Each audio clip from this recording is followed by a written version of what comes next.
Steve here, Concierge Health Advisor. Ooh! Today, continuing on the series of celebrity health. Yeah, celebrity health. Yes, bit of a clickbait thing, I don't know, but it's also, as in many people think it's clickbait.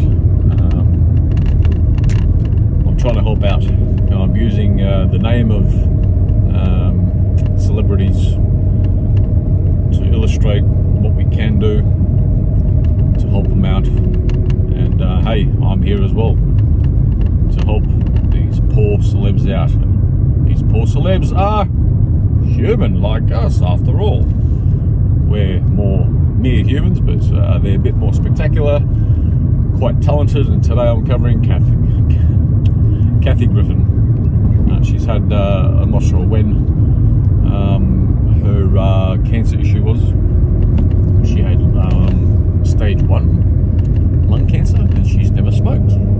That's what Google tells us. That's what she told Jimmy Kimmel once, and that's all. I've gone down the rabbit hole with her, with that particular health concern of Kathy Griffin. Talented comedian, talented lady. What can I say? So, stage 1 lung cancer, and then they lobbed off half of her left lung, apparently. That's a bit too prophylactic, I thought, but anyway, that's the intervention that happened with Kathy.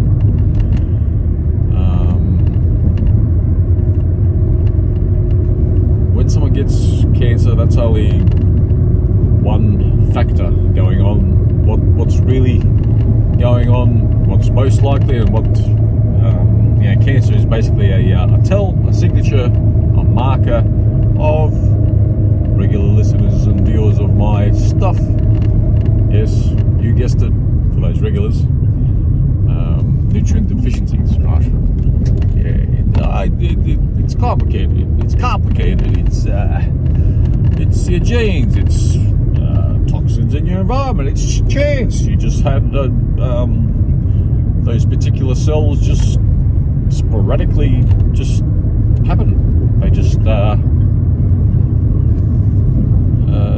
started to hypertrophy, or to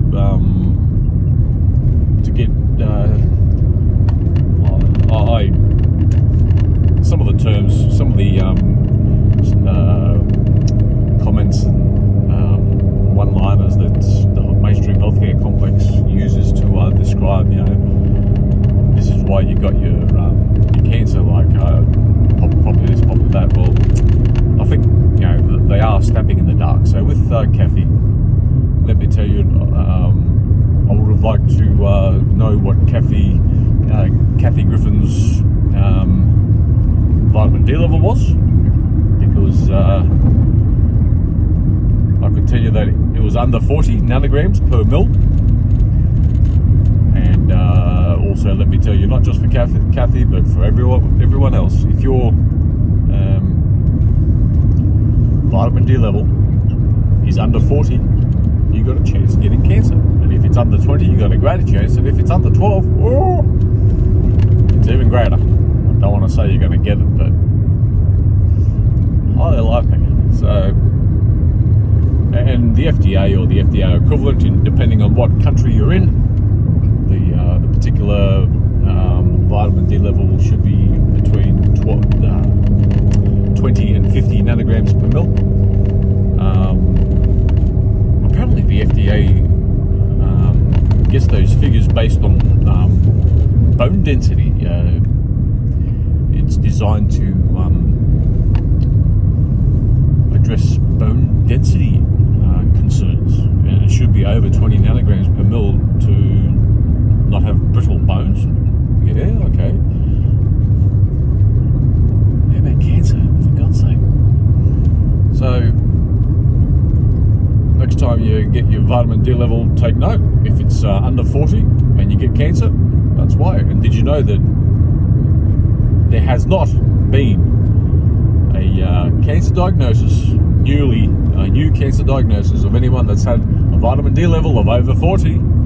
So the therapeutic range should not be 20 to 50. Probably it should be 40 to 70, 40 to 80, I don't know. Oh, but 70 is toxic.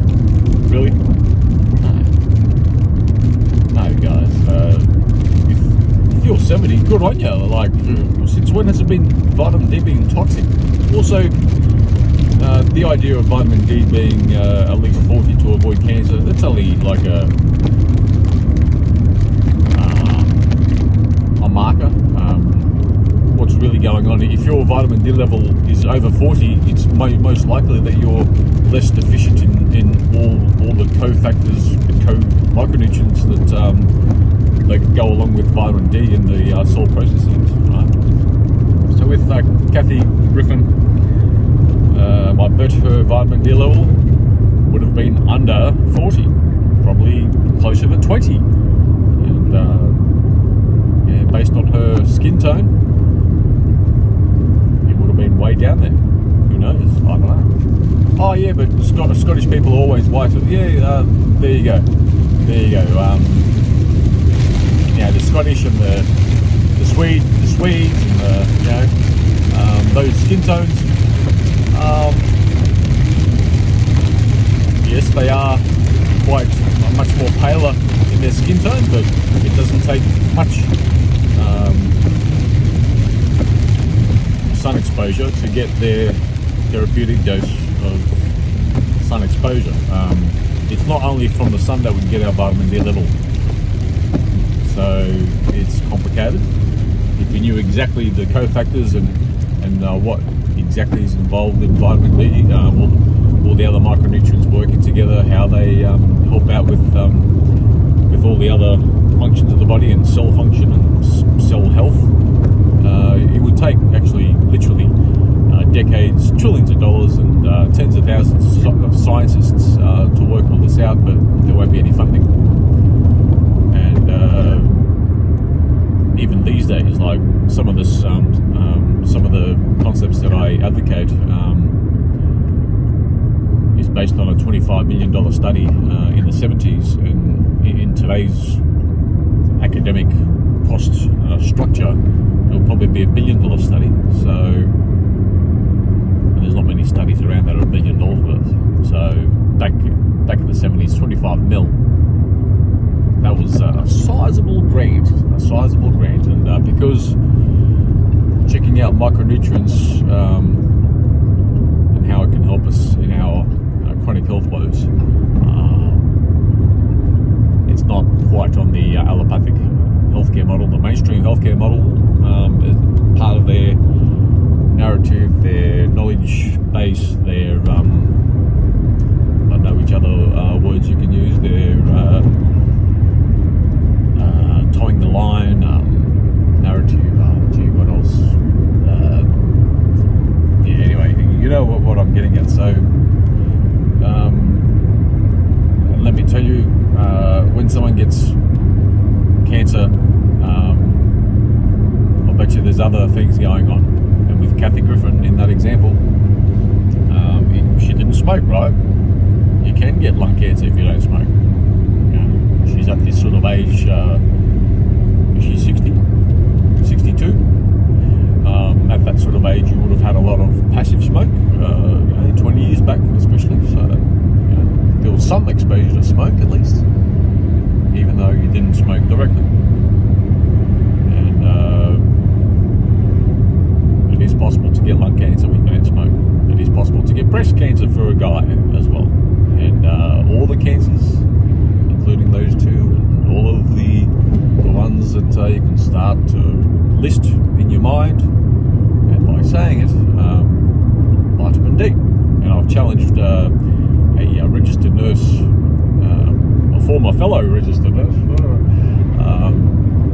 to discover their oncology registered nurse, and I've asked one of them to look up, to keep note of, if there's a new diagnosis of cancer with anyone with a vitamin D level of over 40, and it's been almost a year now. No one with a new cancer diagnosis has ever had a vitamin D level of over 40. It's always been very, very low, in the teens, in the low 20s, that sort of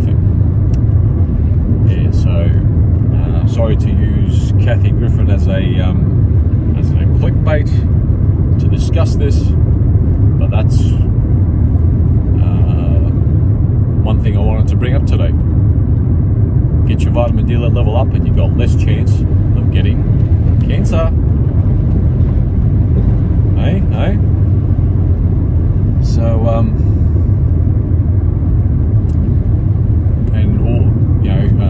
there's a whole list of celebs I've commented on with their different chronic diseases that they have, and it's all nutrient deficiencies, and that goes the same with Kathy Griffin. So I hope Kathy will be in remission forevermore. I'm here even for Kathy. If her fans and even her get a hold of this, I'll get you out of your health woes. I do believe you've got some other health issues going on, perhaps, as well. I'll just take all the micronutrients that you advocate then.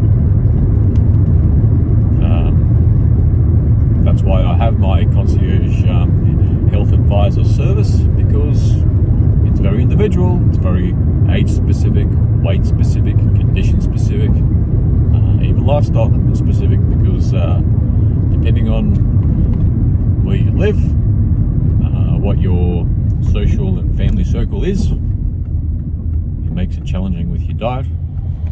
We need to discuss exactly how to avoid the diet woes that feeds into your health woes. And I'm here for Kathy Griffin too. So I don't go on for too much longer. I like to riff quite often and quite lengthy. I'll end it there. So all the best in Kathy Griffin's health. Bye bye for now.